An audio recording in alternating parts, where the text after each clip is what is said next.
Wingman Joker, thank you for listening to this channel and please support the channel. Please subscribe.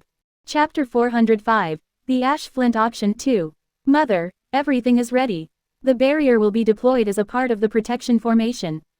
Theodore, who arrived at the secret base, said as soon as he entered Anne's office. All we need to do now is to await the 0 hour. He added, taking a look at Mike, who was busy helping his grandmother to review some files. Good, she said, taking out a pipe from her storage ring and then lighting it. Anything wrong? She asked, noticing his troubled look. I think Supreme Elder Frank and Supreme Elder Cassius noticed something. They sent most of his weak descendants out of the island on various missions early yesterday. Could it be that they know you survived? He asked nervously. Unlikely. If they knew, they would do the opposite. Anne, who didn't seem fazed, said. We are not the only players here, you know. What do you mean? Another coup? Theodore asked. Yup, Cassius and his band of fools had been planning this for a while now. I think they believe this is their chance, she said. That fool still thinks that I don't know he married his daughter to the Von Zwei's kid. Oh, and Frank, I don't know yet, but that fox had a hidden army for years. He must be also thinking of doing something. What, you let them make their own army just like that? Mike asked. There is nothing against that in the rules, Anne shrugged. And most heirs have their own teams, she said. Ah, I don't, Mike said. His big sister did though, and she was not secretive about it at all. That's because you are still young. In time, you will discover you will need one. She said. So, should we let them fight it out? Theodore asked. No, it would damage the family too much. Even if we let it happen, it will be a one-sided battle. Most of the elders will stand on the patriarch's side or just watch the fun. Even Frank would probably keep out of it this time. Marcos did release that kid from prison for him after all. What was his name again?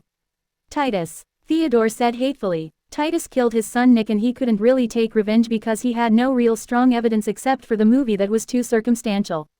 And in the end, Titus didn't order that guy to kill Nick, he wanted him to target Victor, which was almost impossible to prove. And even if he managed to convict him somehow, the family rules didn't consider an inner heir killing an illegitimate capital crime. At most, Titus would suffer a little punishment.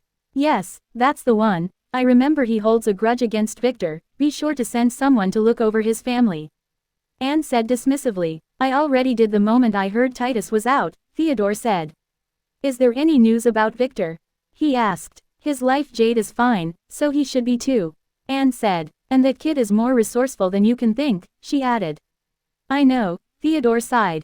Do we know what exactly happened down there? He asked. The talisman he used should have been something very strong. It managed to close the dungeon's gate but not before sucking Victor and Bruno in, Anne said. According to the protectors, the gate will open again sooner or later, but it will be somewhere else. Unconquered dungeons always respawn. That's how they said it. We can only pray for his safety at the moment. She added. I know, Theodore sighed again. Victor was lately becoming his favorite son. How is the test in your house? She asked. It is perfect. I brought Rex along as a smoke screen, he said. Mike and Alice should join them after the purge. Perfect. No one should know that the guardian heirs are destined to be the family's new power. She said with an evil smile. Let those idiots think that this is just some side project of yours. Yes, I am also. Hoping that whoever was manipulating Rex would make a move. Theodore nodded. True, Anne sighed. The family was more infiltrated than she thought. Thanks to the info in the ancestors' diary, now we will be able to tell those who have a problem in their practice. And from that, we might be able to get some spies. Yes, I hope Mother gives this credit to Victor when he returns, Theodore said, squeezing his fist. You don't need to worry about that. I know what he wants most, she said looking at Mike. Victor wanted shade, and she planned to give him just that. You can go now, she said, puffing some pink-colored twirly smoke from her mouth as she ordered Theodore to leave. He didn't. Mother, can I ask you a question? Theodore asked. She sighed as if she knew what was coming. Ask, she said. Who is my real father? Theodore finally asked, making Mike, who was busy, look at his father and then at his grandmother, who seemed to be expecting this question. I don't know, she answered truthfully. What? Both Theodore and Mike asked at the same time, not expecting her to answer in a way a prostitute would do when her child asked about his father. With how many men? Ouch! Theodore screamed in pain as she threw her pipe at him, hitting his head. Idiot! I didn't mean that I don't know who. What I meant was that I don't know much about him.